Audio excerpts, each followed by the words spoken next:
Hi guys, मैं हूं आपका दोस्त एंड होस्ट कभी। मैं सुशांत सिंह राजपूत मैं आत्महत्या कर ही नहीं सकता। जी हाँ जनाब, मैं सुशांत सिंह राजपूत आप सभी को कुछ बताना चाहता हूं। हर कोई ये सोचता है कि मैं इस दुनिया के षड्यंत्र और मानसिक तनाव के चलते आत्महत्या कर ली, मगर इसमें जरा भी सच्चाई नहीं है, क्योंकि मैं आत्महत्या कर ही नहीं सकता। मेरी पूरी ज़िंदगी इस बात की सबसे बड़ी साक्षी है कि मैं एक जिंदा दिल इंसान था जो कभी खुदकुशी कर ही नहीं सकता। यदि आपको इस बात पर यकीन नहीं हो रहा है तो मैं आपको समझाता हूँ कि ये मैं बार बार क्यों कह रहा हूँ कि मैंने सुसाइड नहीं किया। मेरे मरने के बाद मुझसे जुड़ी ढेर सारी बातें आप तक तरह तरह के माध्यम से पहुंच गई होंगी, लेकिन मैं आपको कुछ बताना चाहता हूं। मेरी ज़िंदगी में आम और ख़ास के बीच कोई फ़र्क नहीं था, क्योंकि मैंने अपने कैरियर की शुरुआत दिल्ली में थिएटर के जरिए की थी। आपको शायद ही मालूम होगा, उस वक्त मुझे थिएटर करने का 250 रुपये मिलता था, लेकिन मेरा जुनून और मेरी उत्तेजना मुझे हमेशा आगे की तरफ ढकेलती रहती थी जनाब।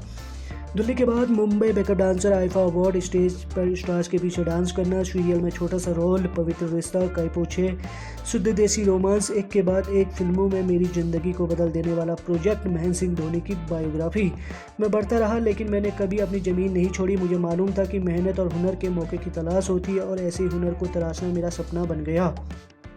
मेरी 34 साल की ज़िंदगी का सफ़र इस बात का सबसे बड़ा सबूत है कि मैं अपने सपने को पूरा करने के लिए ज़मीन आसमान एक कर सकता था। मैं वही सुशांत था जो कभी थिएटर करके 250 रुपये कमाता था। इसी के साथ मेरे सपनों की लिस्ट बन चुकी थी ड्रीम 50, जो कि अधूरी रह गई जनाब। मैं अपने ड्रीम 50 को पूरा करने के लिए दिन रात मेहनत कर रहा था। लोगों ने मुझे रोकने की काफ़ी ज़्यादा कोशिश की। कुछ मीडिया के साथियों ने तो मुझे बैड बॉय ऑफ बॉलीवुड की उपाधि भी दे दी, लेकिन मेरी हर उड़ान मुझे मेरी ताकत मिलती थी। क्या आपको मालूम है कि मेरी ड्रीम 50 के लिस्ट में क्या क्या शामिल था?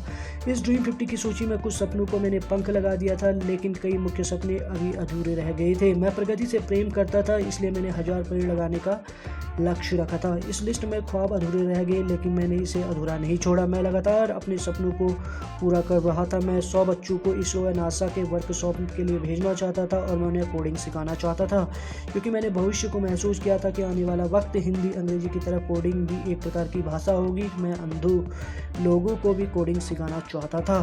साथ ही मैंने भूमि इंटरनेशनल लूनर लैंड्स रजिस्ट्री से चांद में ज़मीन खरीद रखी थी, और एक एडवांस टेलीस्कोप मीट 14 लैक्सों से मैं उसे देखता था। मैं अपनी ज़िंदगी के हर लक्ष्य की तरफ बढ़ रहा था। मैं बहुत खुश था। मुझे प्यार करने वालों की तादाद काफ़ी थी, इसलिए मुझे नफरत करने वालों की बिल्कुल परवाह नहीं थी जनाब।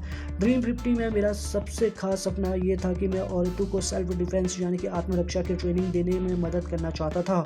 ड्रीम 50 के अलावा भी कुछ ऐसे सपने थे जो अधूरे रह गए। उनमें से एक ख्वाब पानी मूवी भी है। बहुत से लोग कह रहे हैं कि मैं उस प्रोजेक्ट के चलते हुए आत्महत्या कर ली, जो कि गलतफहमी में जी रहा है। मैं उन्हें नसीहत देना चाहता हूँ, प्लीज़ आप लोग बार बार तुक्का लगाने के बजाय मेरी फिल्म छिछोरे का दिल से देखिए और समझिए जनाब।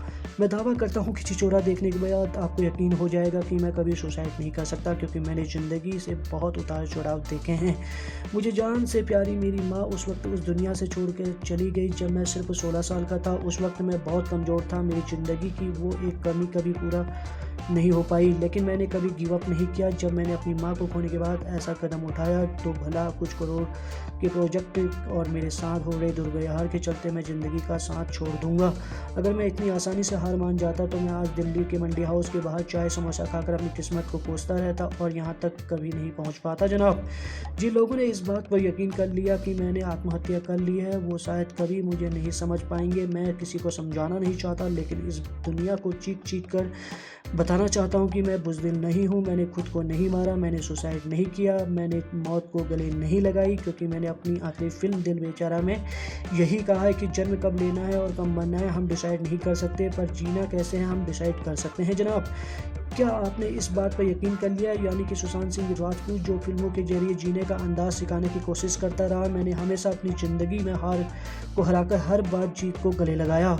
असल में ज़िंदगी से लेकर पर्दे तक मैंने जिसने हमेशा चुनौती को चुनौती देकर उसको घुटने टेकने पर मजबूर कर दिया, और ये दुनिया आज मेरी रहस्यमयी मौत पर ये स्वीकार कर रही है कि मैं इतना कमज़ोर पड़ गया कि खुदकुशी कर ली। कोई भला ये सोच भी कैसे सकता है?